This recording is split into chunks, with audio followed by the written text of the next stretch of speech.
আমাদের এইচএসসির মূল্যায়ন প্রক্রিয়া নিয়ে এখনো আমাদের আলোচনা চলছে।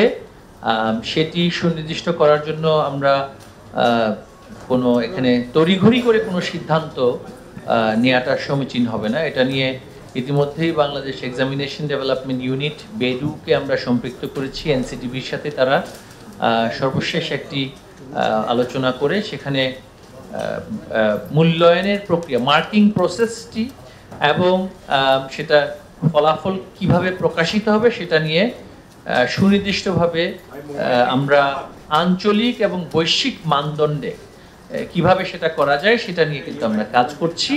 এটি নিয়ে একটি সুনির্দিষ্ট সিদ্ধান্ত আপনারা অবশ্যই সবাই পাবেন, শিক্ষার্থী সহ সকলেই। তো সেটা নিয়ে আমি এই মুহূর্তে মন্তব্য করছি না, কারণ এটি ইতিমধ্যেই আমরা নির্দেশনা আলোকে সেটা নিয়ে কাজ হচ্ছে।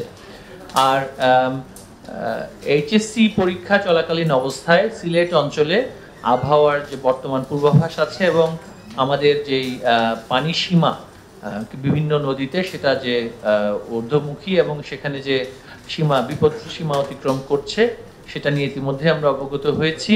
এবং যে সমস্ত কেন্দ্র ক্ষতিগ্রস্ত হওয়ার সম্ভাবনা আছে এবং অঞ্চল, কারণ শুধু কেন্দ্র ক্ষতিগ্রস্ত নাকি সেটা আমরা বিবেচনায় নিতে পারি না, কারণ পরীক্ষার্থীরা সেখানে যাতায়াত করতে হবে তাদেরকে। সেই যাতায়াতের বিষয়টাকে মাথায় রেখেই ইতিমধ্যে আমরা প্রস্তুতি সম্পন্ন করেছি যে যেই অঞ্চলগুলোতে এই বন্যা আরও ব্যাপকভাবে ছড়িয়ে পড়ার সম্ভাবনা আছে সেখানে পরীক্ষা নেওয়া হবে না প্রাথমিকভাবে, এবং সেটা পরবর্তীতে সেই পরীক্ষাগুলো আবারও নেওয়ার জন্য আমাদের যথাযথ প্রস্তুতি আছে।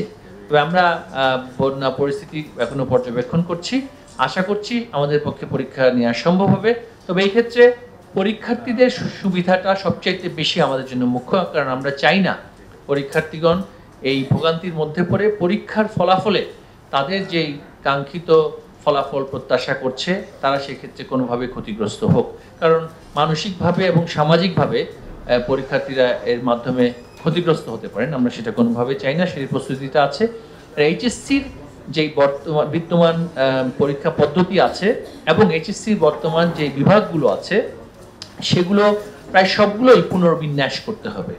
আমরা এই এসএসসি পর্যায়ে যেটা লক্ষ্য সেটা হচ্ছে যে সার্বজনীনতা, যে এসএসসি পর্যায়ে সর্বোচ্চ সংখ্যক শিক্ষার্থী যাতে করে আমাদের মাননীয় প্রধানমন্ত্রী বঙ্গবন্ধুর সুযোগ্য কন্যা জননেত্রী শেখ হাসিনার নেতৃত্বে আমরা যাতে করে এসডিজি 4-এর যে গোল, যে সকল শিক্ষার্থী শতভাগ মাধ্যমিক শিক্ষার ধাপ অতিক্রম করার যে আমাদের লক্ষ্য, সেইটা তার নেতৃত্বে আমরা যাতে করে আমরা অর্জন করতে পারি।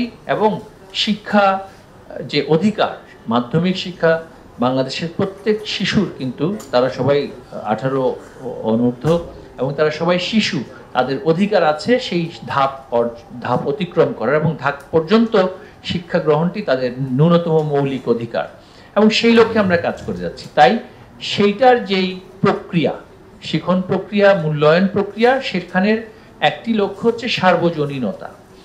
আর উচ্চ মাধ্যমিক পর্যায়ের যে মূল্যায়ন প্রক্রিয়া হবে সেটির লক্ষ্য হবে যে তাদেরকে সুনির্দিষ্ট বিশেষায়িত উচ্চশিক্ষার পথে ধাবিত করা। সুনির্দিষ্ট বিশেষায়িত উচ্চশিক্ষা না হলে সেখানে যেটা সাধারণ অন্যান্য যে শিক্ষা প্রক্রিয়াটি আছে উচ্চশিক্ষার জন্য, সেগুলোতে তাদেরকে যথাযথভাবে প্রস্তুত করে এগিয়ে দেয়া।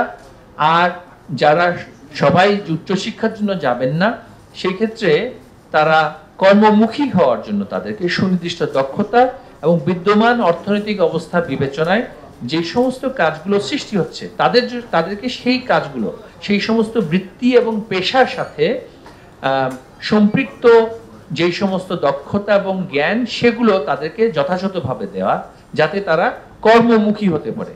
তাই এখানে পুনর্বিন্যাস অবশ্যই করতে হবে। যে আমাদের বিদ্যমান যেই প্রক্রিয়া, যে গতানুগতিকভাবে আমাদের যেটা একটা স্ট্রাকচার দাঁড় করানো আছে, এখানে কিন্তু অনেকগুলো পরিবর্তন আসতে যাচ্ছে। তো সেগুলো আমরা ইতিমধ্যেই নির্দেশনা দেওয়া হয়েছে। আমরা যেহেতু এসএসসিটা সার্বজনীনতা আর এইচএসসি পর্যায়ে বিশেষায়িত প্রক্রিয়া, এই দুটো ভিন্নতাকে নিয়ে কাজ করার জন্য ইতিমধ্যে আমরা এনসিটিভিকে বলে দিয়েছি, সেই লক্ষ্যে কিছু শীঘ্রই কাজ শুরু হবে। আমাদের যে সাধারণ শিক্ষা বোর্ডগুলোতে ছাত্রী সংখ্যা কিন্তু আসলে বেশি, 5,94,601 জন, আর ছাত্র সংখ্যা হচ্ছে 5,33,680 জন। সেই ক্ষেত্রে কিন্তু ছাত্রী সংখ্যা বেশি। এটি 7,000-এর মতন কমেছে হচ্ছে আলিম পরীক্ষার ক্ষেত্রে গিয়ে, যে এবং ভোকেশনাল যে সমস্ত ট্রেড কোর্স ভিত্তিক এইচএসসি আমাদের আছে, সেখানে যেহেতু সুনির্দিষ্ট ট্রেড আছে এবং এই ট্রেড কোর্সের ক্ষেত্রে ট্রেড কোর্স এবং সাধারণ শিক্ষার সমন্বয়ই হচ্ছে এইচএসসি ভোকেশনাল। সেই ক্ষেত্রে গিয়ে আমাদের ছাত্রী সংখ্যা প্রায় 1 লক্ষের ঊর্ধ্বে কমেছে। তো সেটা একটা আমাদের সাধারণত যেটা সামাজিকভাবে যে প্র্যাকটিস, সেখানে ট্রেড কোর্সগুলোতে ছাত্রীদের অংশগ্রহণের সংখ্যাটা কম। আমরা চাচ্ছি যে সেখানেও যাতে, যেহেতু আমাদের অনেক মহিলা পলিটেকনিক্যাল স্থাপিত হয়েছে এবং ছাত্রীদেরকেও কারিগরি এবং বৃত্তিমূলক শিক্ষার দিকে ধাবিত করার মাননীয় প্রধানমন্ত্রী কর্তৃক বিশেষ নির্দেশনা আছে, সেখানে আমরা আশা করছি যেটা সমতা একটা পর্যায়ে আসবে। আর আপনার যে পরবর্তী বিশ্ববিদ্যালয় পর্যায়ে, দেখুন বিশ্ববিদ্যালয়ের সকল শিক্ষার্থী যে বিশ্ববিদ্যালয়ে যাবে বা যাওয়ার সুযোগ পাবে তা কিন্তু নয়, কারণ বিশ্ববিদ্যালয়ে সেটা আরো উচ্চতর শিক্ষা। বিশ্ববিদ্যালয়ে আছে, আবার বিশ্ববিদ্যালয়ের অধীনে আমাদের কলেজগুলো আছে, আবার পাশাপাশি বিশ্ববিদ্যালয়ের সকলের জন্য হয়তো বা প্রযোজ্য নাও হতে পারে, যে এই ধাপ অতিক্রমের পরে অনেকেই নানান ধরনের কর্মসংস্থানের উদ্দেশ্যে চলে যাবেন, কিন্তু বিশ্ববিদ্যালয়ে পুনরায় ফিরে এসে উচ্চশিক্ষার যে পরবর্তী ধাপ সেটা তাদের সম্পন্ন করার সুযোগটা অবশ্যই আমাদের রাখতে হবে। কারণ শিক্ষার সুযোগ সংকীর্ণ হোক, সংকুচিত হোক, সেটা আমরা কেউই চাই না। তবে শিক্ষাটা এমনভাবেই হোক যাতে করে তাদের পক্ষে কর্মমুখী হওয়া এবং কর্মসংশ্লিষ্ট দক্ষতা যাতে তারা পায়, সেটা আমাদের প্রচেষ্টা অব্যাহত আছে।